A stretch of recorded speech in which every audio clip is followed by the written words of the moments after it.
Well, hey there, guys. Greetings and salutations, and welcome back to the studio here for our afternoon open mic presentation. Open mic is, of course, a little bit more of a laid-back, casual version of the John Campea Show, where all we do is take your topics and questions that you guys want to talk about. And, of course, joined by Robert Meyer-Burnett. Rob, how was your afternoon? I didn't see you this afternoon. I actually, on the rare occasion, I went home for lunch today. You did? So I did not. What did you end up doing this afternoon? I took a nap.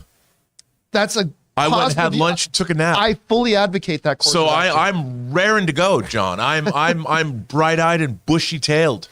Well, that's funny because that's the nickname of the two hanger-oners we got back there. Bright Eye and Bushy Tail over there. We got, of course, Jonathan Voitko's here, Taylor's Which here. is which?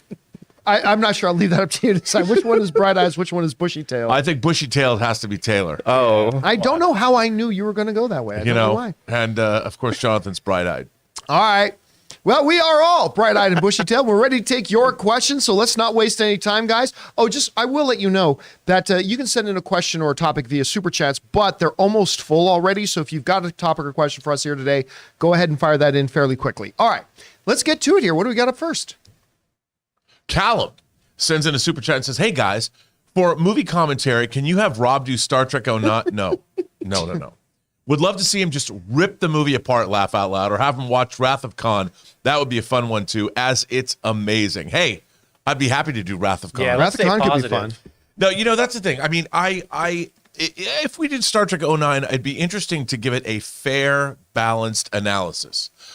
Perhaps I'm not the man to do that. Yeah. That's like, I don't know, asking me to do Blade Runner. It's not. Yeah. Although I don't detest Blade Runner. I just didn't. Let me ask you this though, Rob.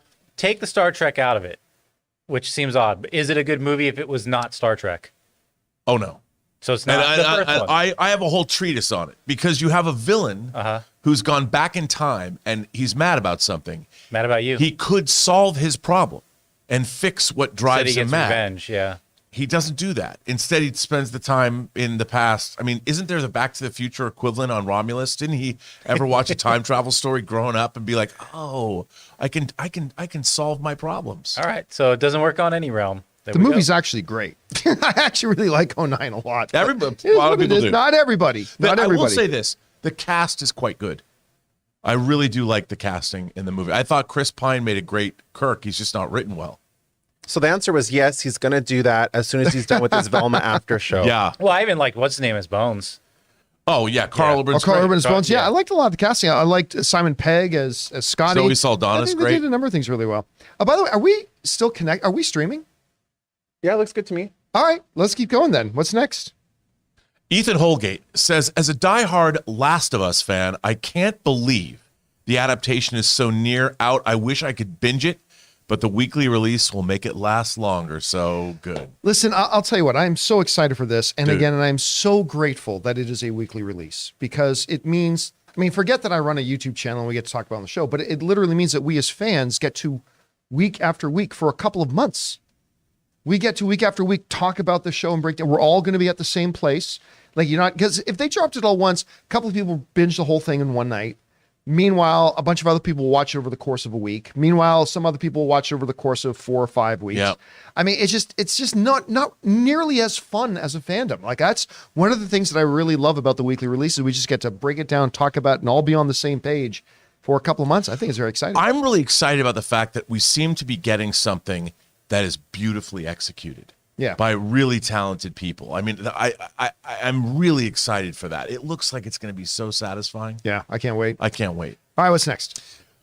JT Hiskey says, I got my Sundance tickets today. So happy seeing Willie Nelson and family. It took a long time due to the website crashing over and over again. I've seen Willie before. He's great live. Is I've he seen great him live? Twice, yeah. Yeah?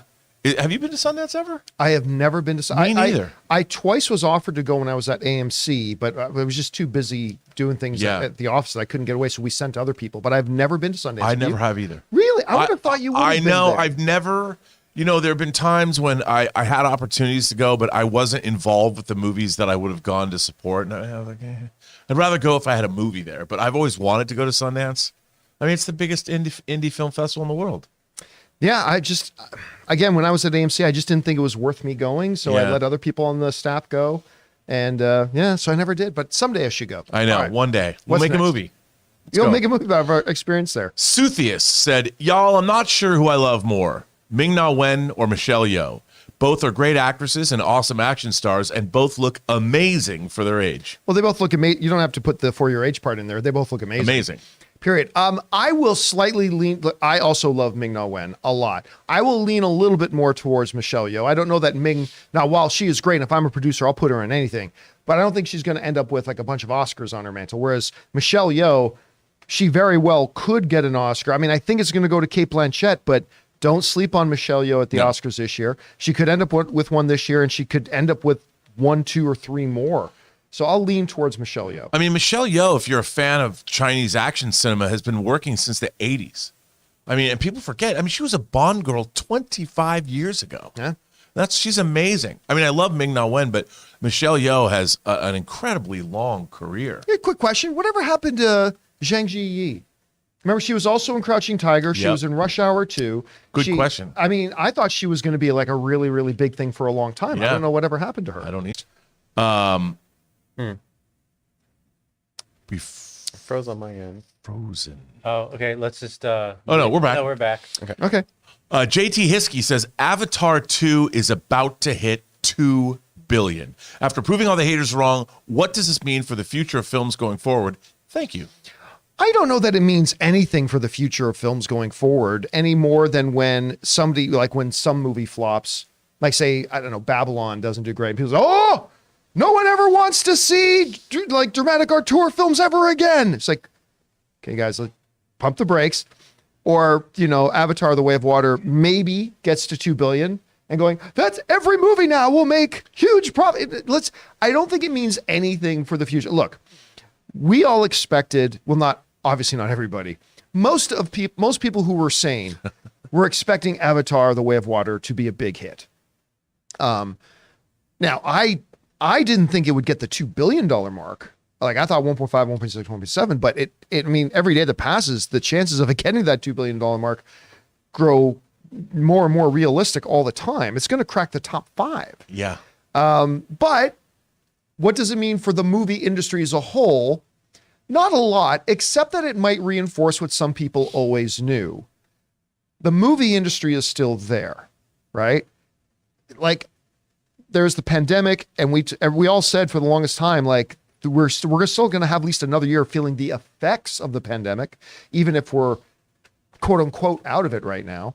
So I think it's just telling us that the audiences are still there. Audiences still want to go to the movie theaters, and audiences want to be thrilled and entertained and wowed and all that kind of stuff. So it's still there. It's amazing. There are going to be some hits and there could be some flops. I mean, that's what it is. And also, look, I mean, there's only one James Cameron, and what he's doing, the fact that he's decided to devote his life to this ongoing family saga, I mean, it says a lot that we're getting really, when all of our other IPs are being bought out and controlled, even though Disney owns 20th Century, it's still James Cameron's world. And I love the fact that I always talk about authorship and getting a real vision.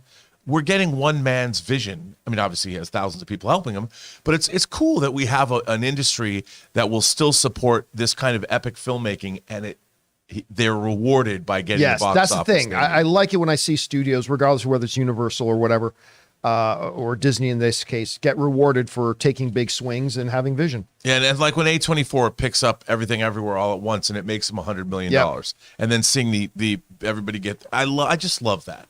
All right, what's next? Vision is not dead. Motassim says, I know it'll probably never happen, but like John's dream project is a Star Wars movie directed by Spielberg, mine is a Punisher movie directed by Tarantino starring John Bernthal. But John Bernthal. here's the thing, though. If they were to do a John Bernthal Punisher movie, why would I want Quentin Tarantino directing it? I want whoever directed him in the show to direct it, Right. because that's the formula that worked. That's what worked. So like, yeah, if we were to now, that's great if you want to do a Quentin Tarantino Punisher movie, which you're right, that'll never happen. He's not going to do that. But were he to do that, I would not want John Bernthal, because if you're just going to do the John Bernthal Punisher, then I want his television directors to do it, because that was a formula that worked. I love that. I mean, and Tarantino, I want to see Tarantino make Tarantino movies. Yeah. Yeah. Yeah. All right, what's next? Big Mouth Stan says, when are we getting a Michael Jackson biopic? Look, I've said for a long time, I don't know how you actually do one because you can't dodge around the child stuff, accusations and rumors. And then no matter which way you go, you're going to piss off half the audience. Right. Either saying you're letting Michael Jackson off the hook or how dare you suggest Michael Jackson was guilty. It's just, that's the only reason there haven't been 5 Michael Jackson biopics by now. So, all right, what's next? Just a sub 32 says, hey, John and the Viceroy of Verisimilitude, Rob, I was finally able to see Avatar 2 and it was visually beautiful and truly ahead of its time, but the story was kind of meh. You know what? I don't agree. I've gone to see the movie a couple of times now. Now, I was never overwhelmed by the story of the first one. Sure. But I thought the story of this one was a marked improvement over it. I mean, it's a story about God growing and evolving and anger and vengeance and family and stuff like. I honestly, seriously, I would put the basic tenets of the story of this movie up against just about any other one you want to put up. I actually thought the story was quite good. There was much more character development than I thought there would be. Way more character work and stuff like that. There's a scene in the movie where I won't tell you the context for you who haven't seen it. So me saying this line won't mean anything to you. But there's a scene in the movie early in the first act where Neytiri comes up to Sully and says, talk about something about how they're dealing with their son. And, he goes from stern, hard look to all of a sudden tears in his eyes going, I almost lost him. Right? It was a beautiful, moving story about a father who's trying to raise his sons a certain way and be one way. But I just feel in every way they surpassed the first one. I really, really do. I would have been very mad at them. I told them to be scouts and keep their eyes open, and people got hurt because of what they did. Let's not give away details of the movie. No, I know, but I'm just saying, they did a bad. All right, what's next? Did a bad thing. A fan of Peanuts says, I read that Weta was involved with The Last of Us. The Last of Us. The Last of The Us. Last of Us VFX. That makes sense to me. I have not heard who the visual effects company on it are, but I mean, look, we've already seen they look great. Yeah. They really, really look great. Look, here's the reality. Back in the day, like when I worked in the industry too, and a little bit afterwards, like we knew who the good companies were and who the bad companies were. I couldn't tell you who a bad one is right now. Right. I honestly, like the work that we're seeing done by the artists these days is so impressive. And that doesn't mean there aren't better ones like Industrial Light and Magic, Weta, but I mean, they all do such good work together. Yeah. All right, what's next? The technology is so incredible. Quality Not Included says, of the big 3 wrestlers to actors, Rock, John Cena, or Dave, who's more likely to get an Oscar first? None of them ever will. Unless it's for like a producer or something like that. But honestly, if somebody from the future came and said, hey, John, one of them eventually does. That's not a wrestler. Why is he? Oh, no, they don't see this. I'm fixing your. Oh, okay. So, I was going to say, when our monitor, Taylor brought up something else. I'm like, wait a minute. Okay. So if somebody came back from the future, if Kang came to me and said, just so you know, John, 20 years from now, one of these 3 do actually win an acting Oscar, my guess is Dave Bautista. I am with you 100%. Because he's still working on, he's dedicated to trying to be a dramatic actor. And again, he is never going to win an Oscar. But out of those 3, if I had to guess one of them would be Bautista. But I have to say that, watching what he did in Blade Runner 2049. It was very nice. Nowhere near Oscar worthy. No. But very nice. But watching then what he did in Glass Onion, he's got some comedic chops. You can He see very much the does, development. yeah. He's learning, and it's interesting to see. There's a soulfulness in him that I find surprising. The one catch with Dave right now is that he's got terrific. I think him and Cena are kind of this way, that they both have very natural, really good comedic time. And James Gunn was really able to bring that out of Dave a lot. I think Dave has the higher upside when it comes to dramatic acting. But the one thing I would say, though, is after watching Army of the Dead, something I've suspected, I really did confirm for me. He's not ready to be the lead of a film. No. And all you had to do was watch Stuber. to see that too. That he's growing, he's developing, he can be really effective. But I don't know that he's a leading guy yet. Yeah. So I don't. We'll see. Although I do think The Rock is. I think The Rock legitimately is. And yes. if he had something like, I could see him getting involved in, I don't know, some story about a terminal illness. Like he's the father of a terminally ill daughter and they go on some odyssey. I could see him stepping up. For The Rock, go back and watch a couple, for those of you guys wondering, if you want to see Rock actually try to flex some acting muscles a little bit, he's done a couple of films where he's done quite well. Snitch is a really good one. It's really a father and son kind of thing with cops and drug lords and all that. But it's not an action film per se. Right. It's quite good. Also, he did another one called Faster, I think was the name of it. It was either just called Fast or Faster. I didn't see that. It was one of the two. I thought he was quite good in Pain and Gain. I did too. But I think Batista has a little bit more upside. Yeah, agreed. We'll see if he can get there though. All right, what's next? Samuel Thomas says, "Hey all, I think my question got lost yesterday, but I was wondering, what do you guys think of Drew Goddard's filmography? He created the best Marvel show ever, Daredevil, and I'd like more from him." He didn't actually end up being the showrunner of it though. Right. Like he created the show initially, but he did not end up being the showrunner. The funny thing is the showrunner, well, Aaron's not here now. Aaron was here this morning. The showrunner was Aaron's showrunner on Spartacus. Right. Yep. And he did, I'm trying to remember his name right now, but he did a fabulous job on that. Was Goddard not also the one who did Cabin in the Woods with Joss Whedon? Yeah. Yeah, where has he been lately? I don't know. I now that you bring it up, I don't recall us seeing a lot from him lately. All right. Anyway, what's next? MC Thangs says, "Hey Marvel," and hey Marvel. Hey, Marvel and Sony reach agreement that Daredevil Born Again Tom Holland in the fall 24 will appear, and then Spider-Man 4 date in that winter. Thoughts? Is that true? Okay, so let me read that one more time. That's not true. Hey, Marvel and Sony reach agreement that Daredevil Born Again Tom Holland in the fall of 24 will appear, and then Spider-Man 4 date in that winter. Thoughts? I haven't heard that. Well, that's not true. So maybe he's saying, hey, what do you think about this possibly happening? Right. You're not going to see Tom Holland in Daredevil Born Again. No. They're not going to put Tom Holland in a Disney Plus show. So I don't think so either. Now, that's not to say that a Spider-Man 4 can't come sometime in 2024, 2025 or anything like that, but I don't believe we're going to see Tom Holland. Again, I'm not telling you I have insider information. Right. I'm just saying as a fan speculating, I don't see that happening. All right, what's next? Jonathan Schultz says, if your guess is right and James Gunn already has the Superman script written and a slate is released, when is the earliest we might see the start of a new DC universe? Early to mid 2025? Thanks, guys. I would say with the way some movies can be turned around, third to fourth quarter 2024. I agree.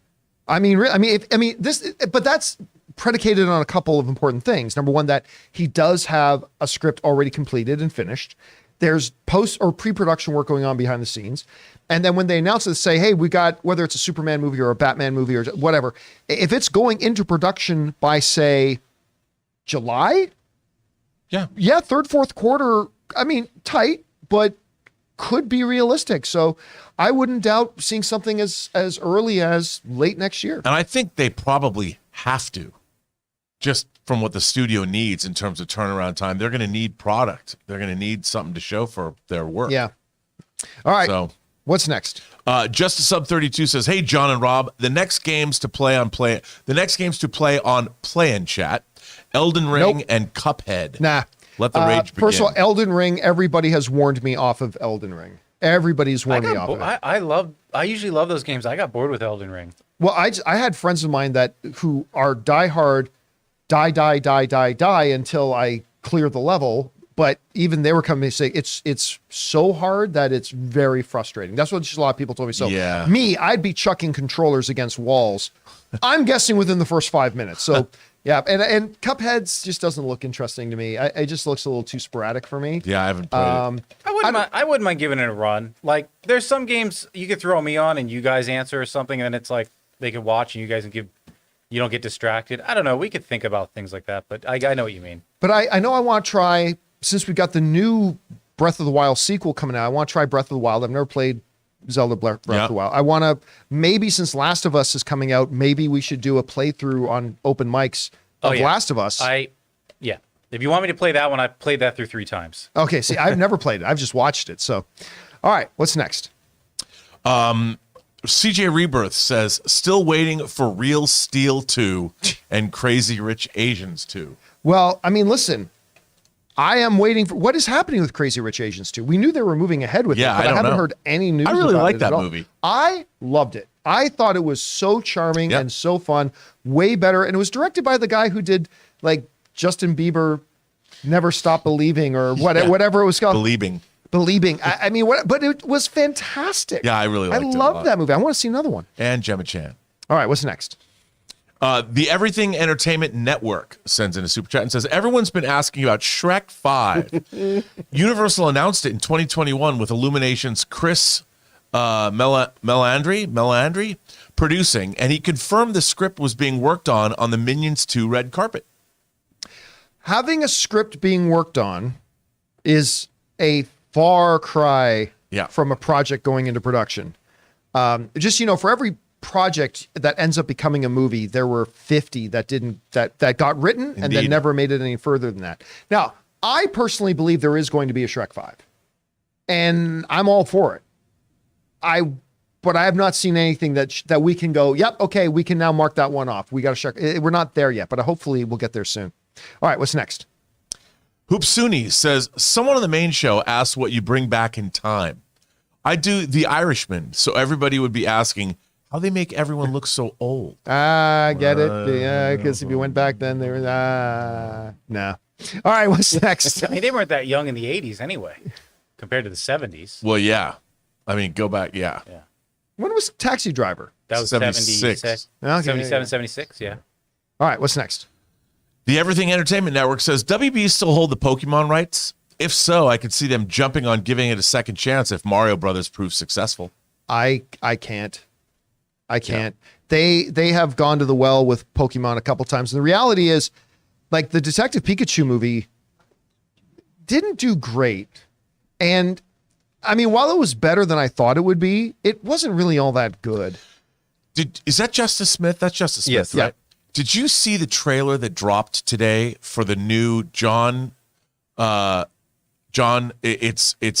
Julianne Moore, Sebastian Stan, Justice Smith, and John, who's 30 Rock? John Lithgow. It's an Apple Plus movie.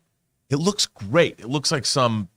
By the way, you mean Third Rock, Yeah, Third Rock. not 30 Rock. Oh, did I say 30 Rock? Yeah, Third Rock. 30 Rock's very different. Yeah. 30 Rock from the Sun. It's another It galaxy. looks. It just dropped today. The only reason because Justice Smith is in it, and it's called. I think it's called Sharper, and it's an Apple Plus movie. It looks great. Oh, I've never even heard of it. I'll take it. I hadn't heard of it either, so I watched the trailer. It's people in the live chat are saying it's called Sharp. Just Sharp. Just I Sharp. have been enjoying Apple Plus more and more, and I love that price point right now. Yeah, Yeah. I mean they don't have nearly as much content as everybody else, but they put out really good stuff. All right, what's next? D Slick says binged Maniac on Netflix.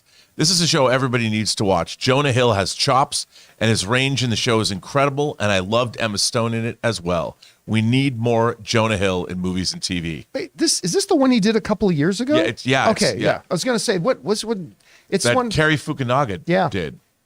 Well, you're going to get Jonah Hill and You People. Well, we got You People. He's got the documentary with him I and wanna see that. his psychiatrist. I mean, they're getting a lot of them right now. You People, I think, looks really funny. I hope it's fun. I'm not sold on that one yet. I still feel like the jokes are just. I'm too on not the money. sold on it either. But it's got potential. It's got Eddie really- Murphy's his droll. I That can't was- wait to see him. It was for that reason why I was the opposite for me. I just wasn't buying it. I just thought it was so funny. All right, what's next? Hopefully it's good. Jonathan Schultz says, Oh, by the way, Jonathan is like a $20 super chat. Thank you, Jonathan. Thank you, Jonathan. John talks a lot about how it's okay to recast roles and fans will adjust just fine, which I agree with, John. So given that mindset, do you think the MCU could have recast Tony and Steve to keep those characters going? It becomes more challenging when there are two factors that make it more challenging. Number one is how long they played the role, right? The longer you play the role, the more of an adjustment it will take for an audience member to get. For instance, Don Cheadle comes in Right. to play War Machine, right? That was after one movie. So he just gets on screen. It's me. I'm here. Get over it. And then we just moved on. It was perfectly fine. Admittedly, even though I'm very much, listen, I love actors. They are all replaceable. All actors are replaceable. Now, you're going to find a couple of exceptions to that rule in the universe, I admit, but actors perform a role, just like a gaffer performs a role, an AD performs a role, a set decorator performs a role. And it's just like anything. It's like team football. If one person goes down, next man up. Get in there. So, yeah, but it does become more challenging the longer you. So Steve and Tony were so embodied by that point by Chris Evans and Robert Downey Jr. that do I think they could have done it? Yes. But with how many years they played those roles, and it's still the same continuity, it's not like a new Bond or a new iteration of this or that, you'd have to really feel, no, we really have a story with Tony Stark, but we just can't get Robert Downey Jr. Well, then get another Tony Stark. But you got to really need it, I think. But you know what's really interesting to me is that Chris Evans can come back whenever he wants in continuity. Yes, he can. Because he went back in time in where he's living years ago and by a couple of years. Maybe he knows like that he has to wait and come back. He knows he's coming back. He just can't. He came back as the old man, but he could always come back at any time being his age playing Captain America. I mean, again. let's be honest here. It's Marvel. Marvel doesn't need a way they can bring them back. They can literally just say, oh, Robert stumbled across the Gafoofafa stick. Yeah. Oh my goodness, the Gafoofafa stick. Did you know that if you tap it 3 times and scratch your anus with it, you can bring back 5 people from another timeline? Well, I've been trying. No, really?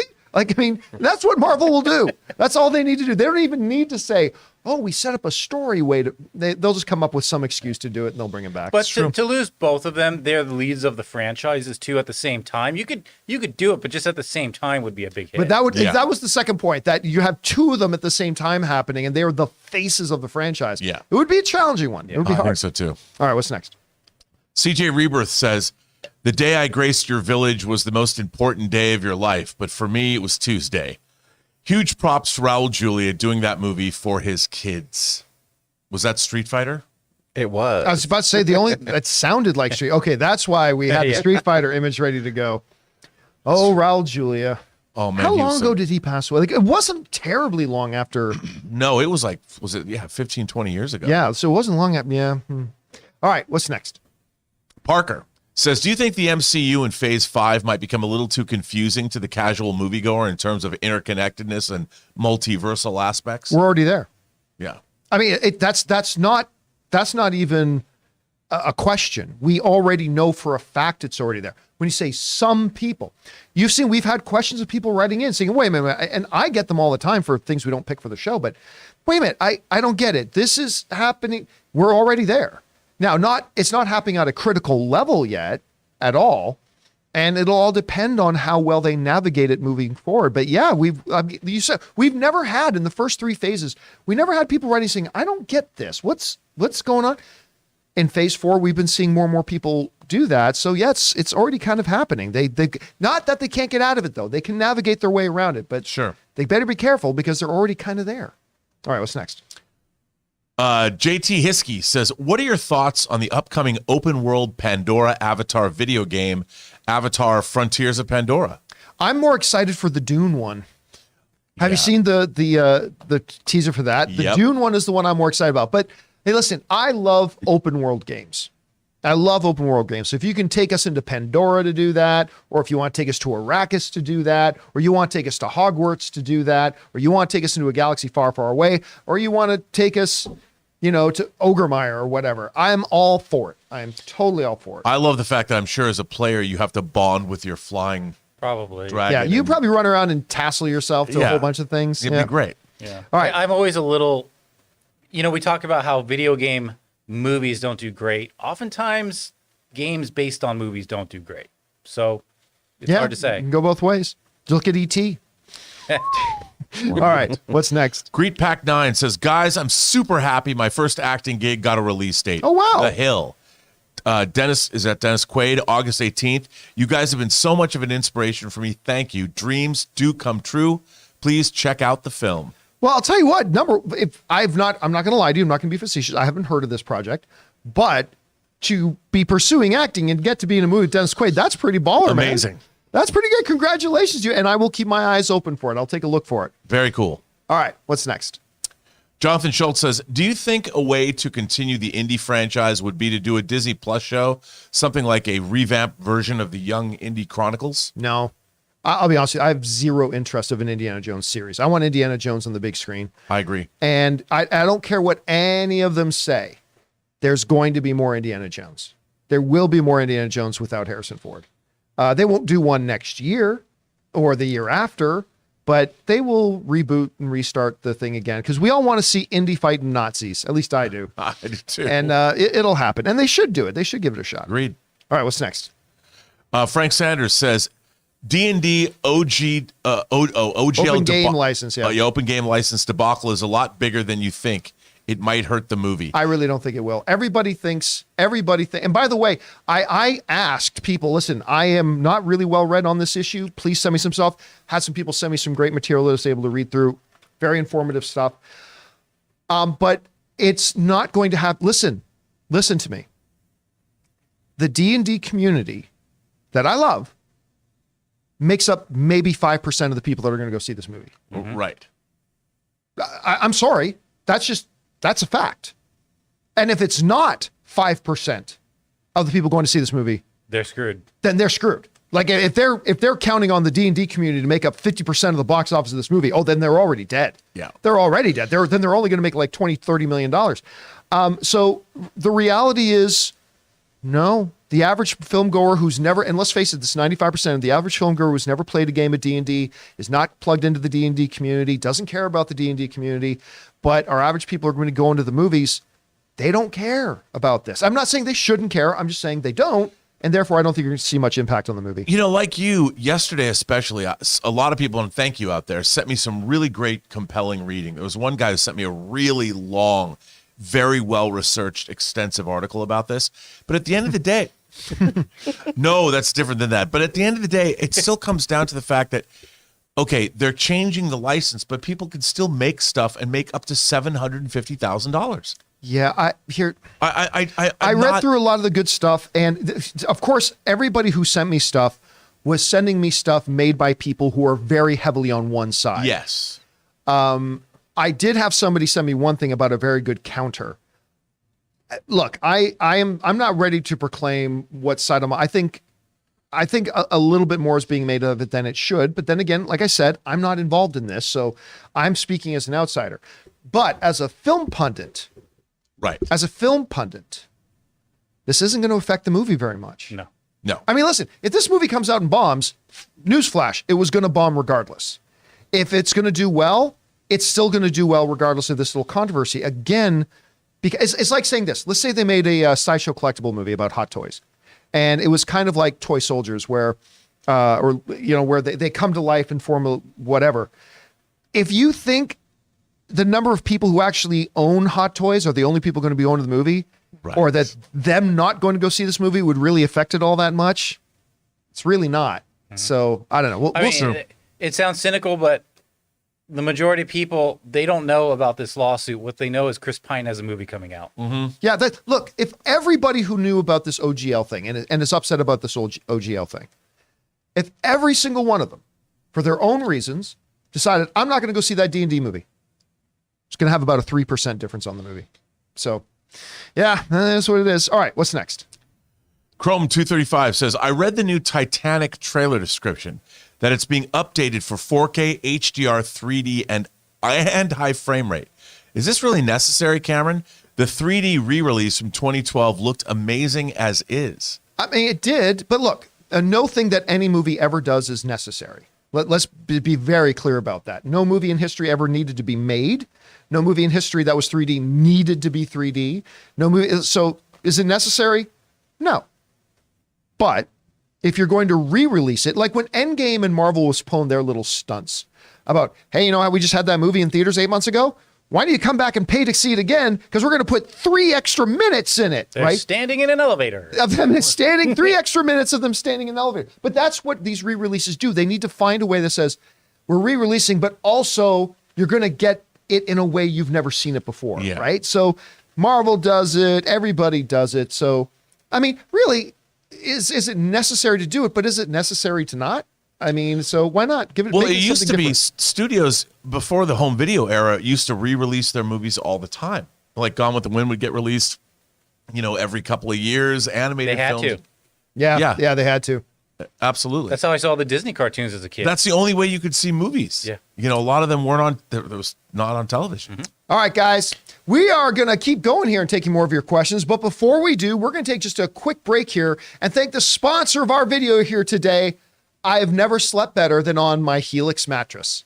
Guys, we want to take a second and thank the sponsor of this video, Helix Sleep. Guys, let me tell you, just a couple of days ago, Ann and I received our Helix mattress, and it is the best mattress we have ever slept on in our entire lives. We had like this $3,000 specialized mattress that we got like 5-6 years ago, and we liked it very much, but this one completely outdoes it. It's night and day. And you can get matched with your perfect mattress too. See, Helix Sleep has a quiz that takes just like a minute to complete, and it matches your body type and sleep preferences to the perfect mattress for you. Why would you buy a mattress made for somebody else? With Helix, you're getting a mattress that you know will be perfect for the way that you sleep. I hopped online, took the Helix quiz, and Anna and I were matched with the perfect mattress for us. And it is so easy to set up. Simply take it out of the box, get it positioned on your mattress, take off the plastic, and then give it an hour or two to breathe to reach its full size, and you will not believe how comfortable this thing is. All you got to do is go to helixsleep.com/Campea.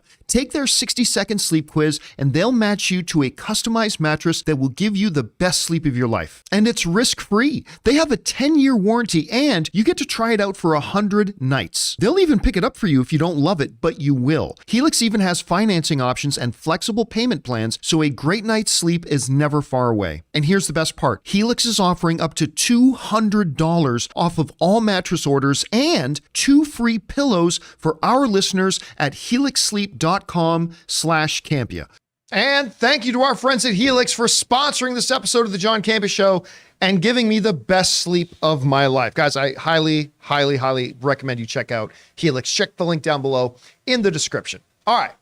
That down. Let's keep on going here, guys. Rob, what do we got up next? Let's see. John Redcorn says over or under 20%. Madam Web appears in Spider-Verse 2. Appears as in you see her at least for a second? Over 20%. I think so too. Have an important role in the movie? Under 20. But just see her? Yeah, over. Absolutely. All right, what's next? Raymond Verada says, with Ezra Miller entering their guilty plea, I see these large Kryptonian heads appearing overhead saying, guilty. Then the Phantom Zone mirror arrives. Yeah, listen, if Warner Brothers could only make it so, they probably would. At least keep them in there until after the movie debuts. I'd feel sad if I saw him, the mirror going, like that and carrying away them to the Phantom A Zone. lifetime in the Phantom Zone for stealing beer is a little bit harsh. Yeah. Yeah. All right, what's next? Yeah. David Aaron says, despite Yo's skyrocketing acclaim and demand, Paramount insists that the Star Trek Section 31 show is still coming with her attached. Do you think it still gets made? Love Yo, but really hope not. I absolutely still think it gets made, and I'm very much looking forward to it. Although I will say, as much as I loved a lot of that stuff, I wasn't big on the Section 31 parts of the story, to be honest with you. But if you construct a show around the concept with Michelle Yeoh in there, stuff like that, I think there's definitely something there you could do something great with if you write it well. And that's what it'll come down to. If they can execute it well, like apparently they've executed, Picard season 3 or some of the, Strange New Worlds or whatever. If you can do that, you'd be great. But you write a bad script, then it's going to be bad. So we'll see. But I definitely do think it's going to happen. All right, what's next? Send me your scripts. Says, going to see House Party and Skinamarink. Mm-hmm. Have little faith in House Party, but Skinamarink might make me want to sleep with the lights on. Is that a horror film? I'm not familiar with Skinamarink. I found a picture of it right now. It kind of looks like a paranormal activity. It looks type very movie. much like a paranormal activity movie. I'd watch that. All right. I don't know anything about it. I'll have to look it up. That's all. Oh my gosh. Right. That's Taylor waiting for his dad to come home. Oh, I'm sorry. boy. I'm sorry. Terrible. All right, what's next? Raymond Verada says, prayers for Lisa Marie Presley, who suffered a cardiac arrest today. She was recently at the Golden Globes when Austin Butler won his award. Yeah, I read that this morning. I didn't have a chance to read the details of it. I didn't either. Is she in stable condition? Has anybody I heard? think so. She was at home when it happened. Okay. So. Yeah, definitely. Thoughts and well wishes for sure. All right, what's next? Dildar says, gonna go to the theater after work to get my puss on one ticket for puss. Please give me that puss. I'm using 4 because it won't let me use P. Laugh out loud. Wow. Listen, what did we just say it was that? Puss in Boots. 90. What's it at? 95%. It's still sitting at 95%. This is a delightful movie. This is an absolutely delightful movie. It's not the best of the Shrek films or anything like that. I still think that's Shrek 2. But this is far superior than the first Puss in Boots movie. Like far superior. If you haven't had a chance to see it, I know don't be fooled and think, it's just a kid. Go watch it. I think you're gonna have really good fun. Yeah. I haven't heard one person that hasn't said anything, but they loved it. Yeah, I had and loves it too. But I had a really good time. All right, what's next? John Redcorn says, is anyone interested in House Party? No. I'm interested in a house party. Yeah, is it at your house? Yeah, nothing about this one looks good. All right, what's it next? doesn't look funny. Casey Mack says, besides Venom and the Spider-Man movies, what do you think will have a huge success first? So I guess the Sony Spider Universe or James Gunn's new DC Universe. Okay. All right. We'll have a huge success. Well, listen, I think the Sony Spider-Man universe, I mean, they've already had a couple of really big ones with the Venom movies, granted, but they need to build up a little bit.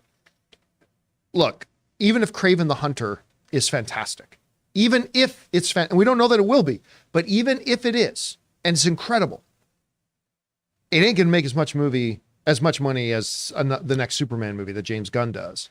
It just, I mean, you can't take that to the bank, but I mean, I don't think the first Kraven the Hunter is going to be a $700 million movie, whereas a James Gunn Superman movie definitely can be a $700 million movie. So I'm going to go with the James Gunn universe. I am too. All right. What's next?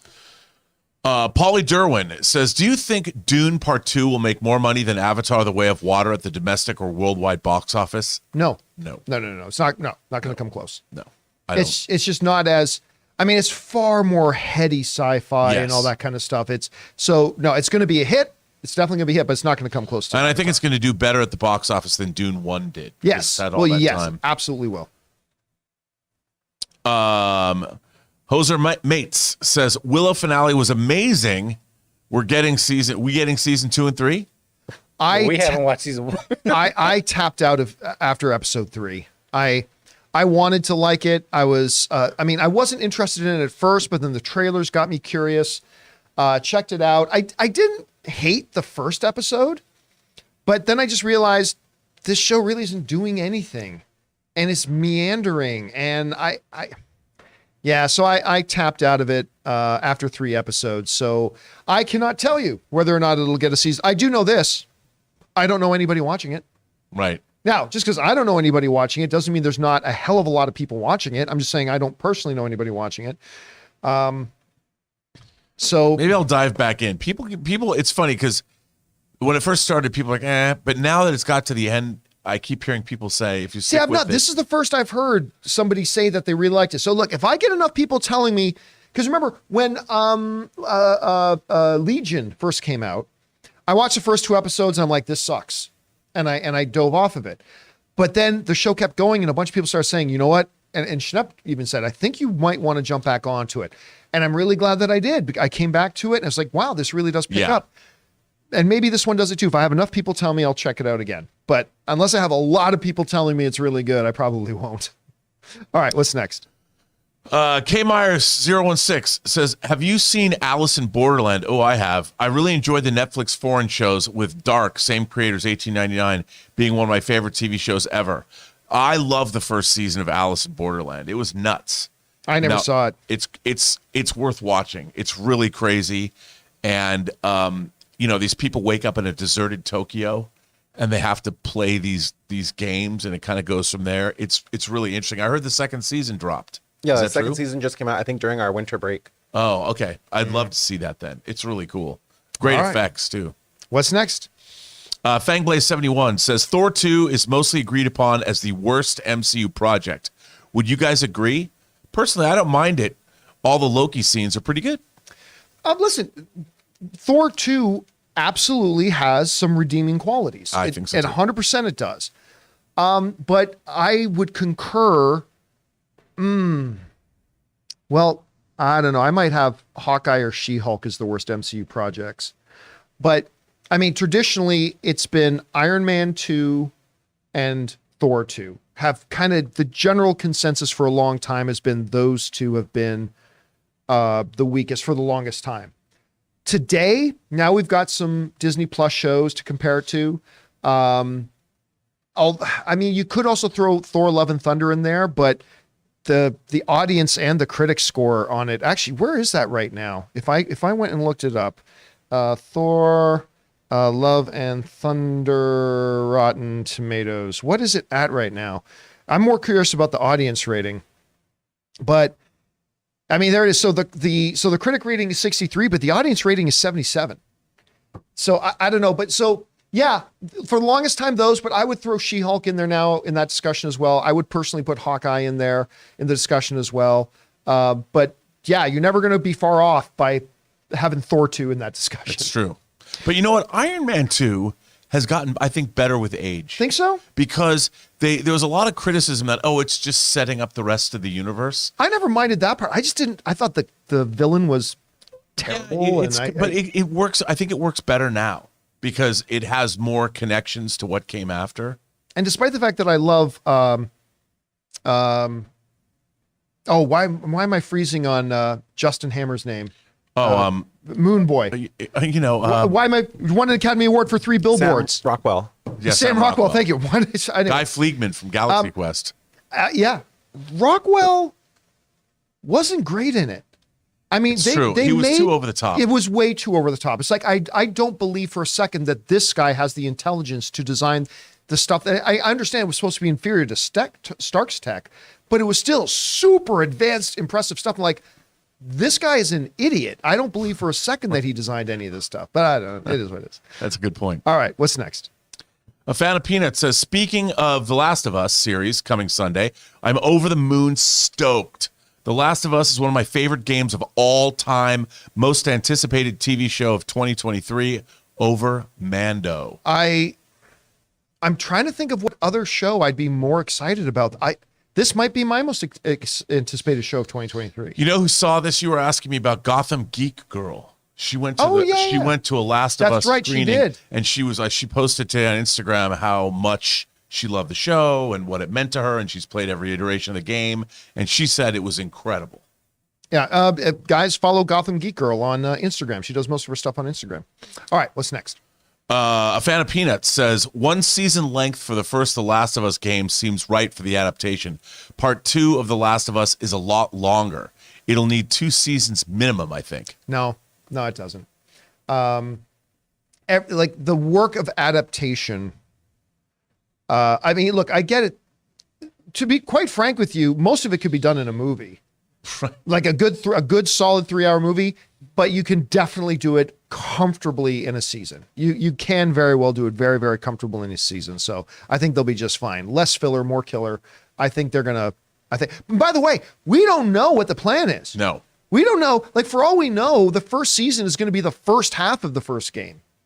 And the second season, maybe they don't even touch the second season, or it's going to be season 1 or it's going to be game 1 and 2 in the first season, or we just don't know what they're doing. I've heard they've expanded things as well in the first game. Yeah, I've heard they've done that a little bit. But everybody that I've heard who loved the game that has also seen the show so far is like, oh yeah, they've made changes. But the changes have made it better for the screen. And that's what you always want to hear with adaptation. All right, what's next?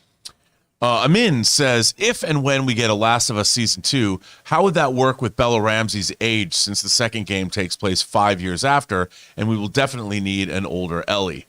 Do you think they would recast? No, they wouldn't need to recast because the earliest we would get it is probably like, remember, they shot this show 2 years ago? Yeah, year and a half, 15 months. Ago. So when you see her on the red carpet, she's already going to look older than she does in the show.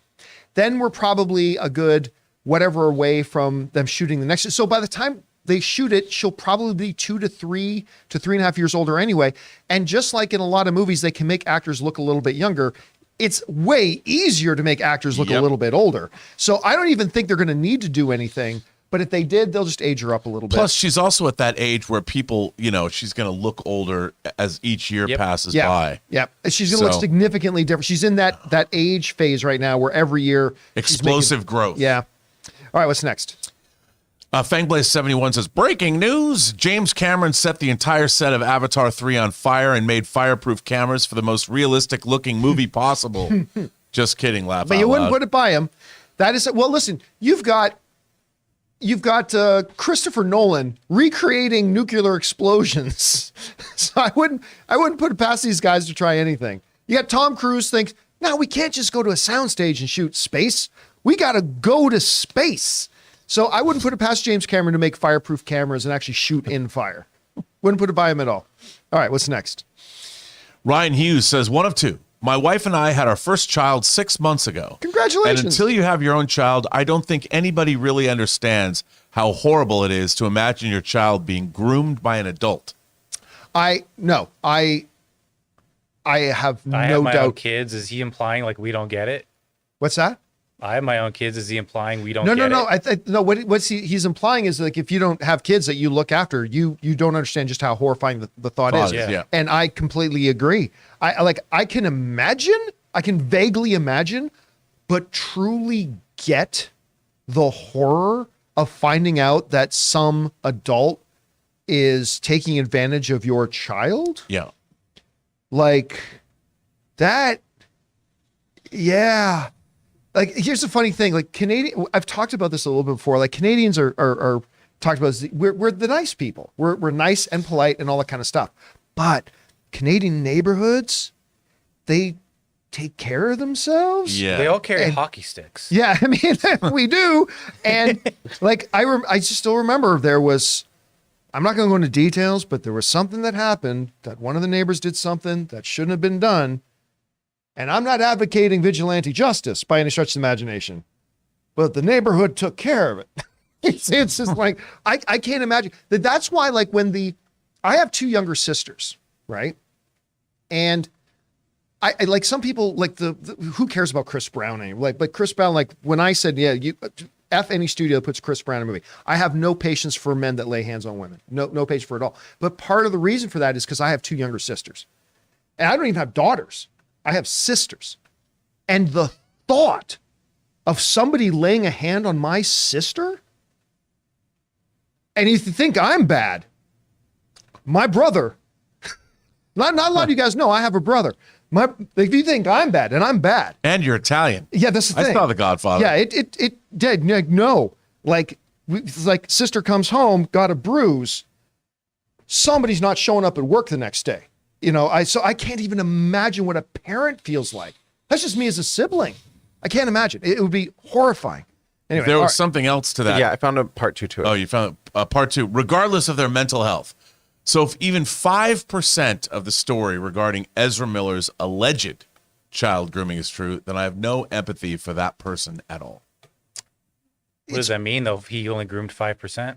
No, like if it's Even 5% true. Like if 95% of the things being alleged didn't actually look. All I would say is this: I think there is room in our human experience to both have empathy and call for accountability. Condemnation. You can do both. Yeah, I don't think the two are mutually exclusive terms.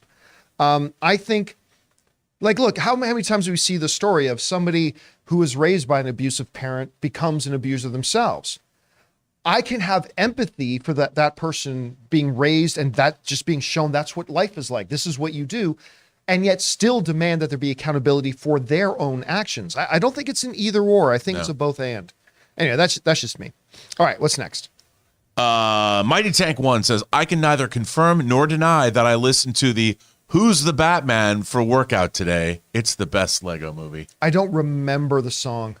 I just remember the movie. The movie was great. The movie is so good. It's just here's the problem with that movie though. it hits so fast. Like, it's one of those movies where the gags and the one-liners come so quickly and the visual jokes so fast that you're laughing in one joke and you completely miss the next two. Yes. And that is one of the problems with that movie. But guys, if you haven't checked out the Lego Batman movie, do check it out. It's not the greatest animated film of all time, but it's a real fun experience. great. Check it out. All right, what's next? The Sneaker Nerd says, Tulsa King, enough said. You guys rock. I have not watched the finale yet. So I still have the finale to go, but I've been really enjoying this show. I wish it was longer. Yeah, me too. I wish it was longer. But we got a season 2 coming. Yeah, They sure. greenlit a season 2. All right, what's next? Fangblaze71 says, ever since Marvel announced the Phase 4 slate back in 2020, Ant-Man 3 and Guardians 3 were my top 2 most anticipated. I can't wait for these movies. I'm very excited for both of them. I'm definitely getting more and more excited for Ant-Man. Me too. And I was already, like I said this before, I was already excited for Guardians 3. I was already excited for Guardians 3. But after watching, we talked about this before, after watching the holiday special, and I realized how much I just love this ragtag group of characters together on screen. I'm getting ludicrously excited for it now. Yep. All right, what's next? Alex says Ted in Ant-Man 3 because of Nexus of all realities, or he becomes the Nexus of all realities. Do you mean Ted as in the bear Ted? I don't know. I have no idea what we're talking about. I'm not a Ted Cord, but that's a different universe. Yeah. I All don't right, know. what's next? Suni says, have you By the way, Suni sends in a $20 super chat. Thank you so much, Suni, for supporting us on that level, man. guys heard of Billy Crudup's new Apple TV show Hello Tomorrow, where he's selling timeshares on the moon in a retro futuristic setting? Oh, count me in. Will be categorized as a dramedy. We'll love to hear your thoughts. I thought Billy Crudup was on Morning Show. Wasn't he? I think so. I think he was. Yeah, he was like the. You can do 2 shows. I The think, yeah. way they kind of shoot these series, these like 8-episode series. Yeah, it's true. That's, remember, these aren't real TV shows anymore. Right. Real TV shows where you did like 20-something episodes a season. So no, you can do 2 or 3 series at a time now, I the way will they watch shoot this them. show. Anything, if Ray was here, I'm sure he'd be jumping up and down. But yes, any show about selling timeshares on the moon, count me in. I'm in. All right, what's next? Big Mouth Stan says, listen, hear me out, guys. Revenge of the Sith is the best Star Wars movie out of the sagas. Well, I've heard you out. I don't believe you. Hey, everybody has their own thing. If that's true to you, if that's your favorite, that's all that matters. Anyone Obviously, notice the Rise of Skywalker? I strenuously disagree, but hey, that's the beautiful thing about movies, man. We True. can all love the different ones. All right, what's next? All right, and then we're just ending with some support. We're ending with support from. Oh wait, hang on. That's part two from okay. earlier. The Jughead from the UK, our friend from the UK, sends in a super chat. Thank you so Jughead. much, Jughead. And I guess that'll do it for this installment of Open Mic, guys. Thanks a lot for being here and joining us this afternoon. Big special thank you to all you guys who sent in those super chats. Number 1, because you gave us great fun things to talk about. But number 2, you supported our channel as you did it, and all of us involved with the show. Thank you guys so much for your support. I think we'll be back to play and chat. We'll do a little play and chat tomorrow, I think. So make sure you guys come back and join us. Don't forget to join us for the Friday installment of the John Campea Show tomorrow with myself, the guys in the room. Chris Carr is going to be joining us. Hopefully you guys will be joining us too. So for everybody in the room, Robert Meyer Burnett, Jonathan Voico's back there, Taylor Gonzalez has been running the show for us today. My name's John Campea, and until next time, my friends, bye-bye.